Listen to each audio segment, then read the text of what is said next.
Prime Asia বিশ্ববিদ্যালয়ের ছাত্র জাহিদুল ইসলাম পারভেজ হত্যা মামলার এজাহারভুক্ত প্রধান আসামি মেহরাজ ইসলামকে গাইবান্ধা থেকে গ্রেপ্তার করেছে র্যাব ১৩।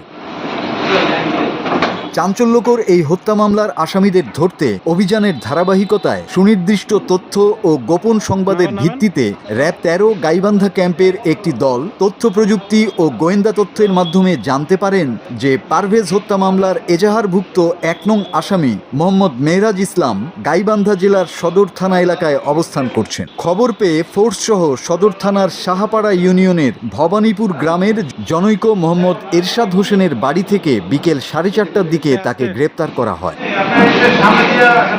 গত 19 এপ্রিল তুচ্ছ ঘটনাকে কেন্দ্র করে নিজ ক্যাম্পাসে খুন হন পারভেজ। এই ঘটনায় ভিডিও ফুটেজ দেখে 8 জনের নাম উল্লেখ করে ও অজ্ঞাতনামা আরও 25 থেকে 30 জনের বিরুদ্ধে রাজধানীর বনানী থানায় একটি হত্যা মামলা দায়ের হয়। এই নিয়ে এই মামলায় এজাহারভুক্ত 2 আসামিকে গ্রেপ্তার করা হলো। তার মধ্যে 5 নং আসামি বৈষম্য বিরোধী ছাত্র আন্দোলনের বনানী থানা শাখার যুগ্ম সদস্য সচিব হৃদয় মিয়াজিকে কুমিল্লা থেকে আগেই গ্রেপ্তার করা হয়েছে।